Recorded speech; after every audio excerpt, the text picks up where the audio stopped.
नमस्कार दोस्तों। पिछले कुछ दिनों से एक ऐसी खबर पूरे ग्लोबल मीडिया में छाई हुई है जिसने अमेरिका और साउथ कोरिया के रिश्तों में नई खटास डाल दी है। और वो खबर है अमेरिका में होंडई के ईवी बैटरी प्लांट पर हुए अब तक की सबसे बड़ी रेड। अब सवाल ये उठता है कि आखिरकार इतना बड़ा कदम क्यों उठाया गया, इसमें इतना तनाव क्यों है और डोनाल्ड ट्रंप ने विदेशी कंपनियों को लेकर इतनी सख्त चेतावनी क्यों दी। आइए पूरे मामले को समझते हैं, लेकिन इस चैनल को पहले सब्सक्राइब करो, बेल आइकॉन को भी दबाओ और इस वीडियो को लाइक करो। सबसे पहले तो क्या हुआ था, 4 दिसंबर को अमेरिका की इमिग्रेशन एंड कस्टम इन्फोर्समेंट यानी ICE ने होमलैंड सोसाइटी इन्वेस्टिगेशन की टीम ने जॉर्जिया के ब्रायन काउंटी में होंडई और LG EV बैटरी प्लांट अचानक से घेर लिया। और ये वही प्रोजेक्ट है जिसमें $5.5 बिलियन का इन्वेस्टमेंट हुआ और जिसे अमेरिका की सबसे बड़ी ईवी बैटरी फैसिलिटी कहा जा रहा है। लेकिन सबसे बड़ी चौंकाने वाली खबर यह है कि इसमें 475 वर्कर को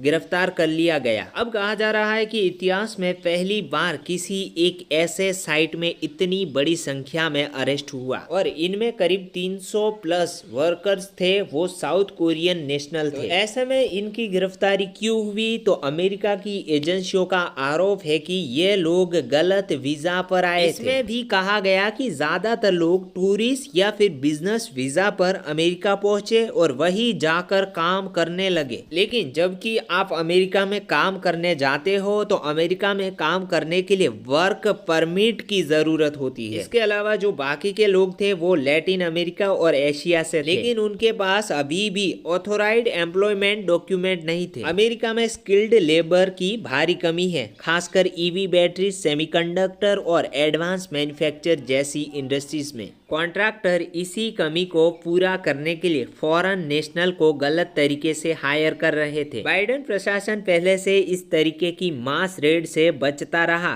क्योंकि अर्थव्यवस्था पर इसका असर पड़ेगा, लेकिन जैसे ही डोनाल्ड ट्रंप ने एंट्री मारी उन्होंने तुरंत एक्शन लिया और सख्ती दिखाई। साउथ कोरिया ने क्या रिएक्शन दिया? जाहिर है इतनी बड़ी घटना से साउथ कोरिया नाराज हुआ है। उनकी सरकार ने तुरंत अमेरिका से डिप्लोमेटिक बातचीत की और चार्टर्ड फ्लाइट से अपने नागरिकों को वापस बुलाना पड़ा। साथ ही उन्होंने कहा कि वे अमेरिका के नियमों का सम्मान करते हैं, लेकिन इस तरीके की रेड से दोनों देशों के रिश्ते में तनाव आना स्वाभाविक है और अब ट्रंप की धमकियां भी आएंगी। तो इसको लेकर डोनाल्ड ट्रंप ने विदेशी कंपनियों को खुली चेतावनी दी है। अगर आप अमेरिका में इन्वेस्ट करते हो तो आपको अमेरिका में इमिग्रेशन लॉ का पालन करना पड़ेगा। आप अपने स्किल्ड एक्सपर्ट को ला सकते हो, लेकिन लीगली। और सबसे जरूरी, विदेशी कंपनियों को अब अमेरिकी वर्कर को ट्रेनिंग देनी होगी ताकि देश अपने ही स्किल्ड वर्कर पर निर्भर हो सके। लेकिन यहाँ ट्रंप डबल गेम खेल रहे हैं। एक तरफ ट्रंप इमिग्रेशन लॉ